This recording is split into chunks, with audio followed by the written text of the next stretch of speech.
இப்ப நான் டிவோர்ஸ் கொடுத்துட்டு இன்னொருத்தர கல்யாணம் பண்ணன்னு வச்சுக்கோயேன், என்னைக்காவது ஒரு நாள் அவன் என்ன செகண்ட் ஹஸ்பண்ட்னு சொல்லுவான். அவனை வேண்டான்னு சொல்லிட்டு யாரு கூடயாவது நான் லிவிங் ரிலேஷன்ஷிப்ல இருந்தேன்னு வச்சுக்கோ, அதுவும் ஒர்க் அவுட் ஆகலனா எவனோ ஒருத்தனுக்கு கீப்பா இருக்க வேண்டியதா இருக்கும்.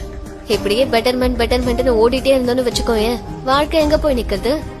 5 வருஷத்துக்கு ஒரு தடவை கவர்மெண்ட் மாறுது, ரூல்ஸ் மாறுது. நீங்க எல்லாரும் இந்தியன் கல்ச்சரோட ஒருத்தனுக்கு ஒருத்தின்ற விஷயத்தையே மறந்துட்டீங்க. நான் அப்படிதான், ஒருத்தர் கூட தான் கல்யாணம், ஒருத்தர் கூட தான் குடும்பம். ஆனா ஒருத்தரை கன்வின்ஸ் பண்ண முடியலன்னா பொண்ணுங்களோட வாழ்க்கைக்கே அர்த்தம் இல்ல.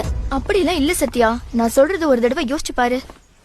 நாம ஒரு பஸ்ல போயிட்டு இருக்கோம், பஸ் பிரேக் டவுன் ஆயிடுச்சுன்னா நாம அங்கேயே இருந்துடுவோமா என்ன? இன்னொரு பஸ் புடிச்சு அங்க இருந்து போயிடுவோம்ல. அதே மாதிரிதான் இதுவும்.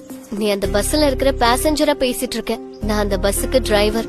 பஸ்ஸுக்கு பிரேக் டவுன் ஆயிடுச்சுன்னா அதை அங்கேயே விட்டுட்டு போக முடியாதுமா. பஸ் இல்லாம டிப்போக்கும் போக முடியாது. எவ்வளவு டைம் ஆனாலும் அந்த பஸ்ஸ ரிப்பேர் பண்ணி டிப்போக்கு எடுத்துட்டு போக முயற்சி பண்ணிட்டே இருக்கணும். நீ சூப்பர் தான்,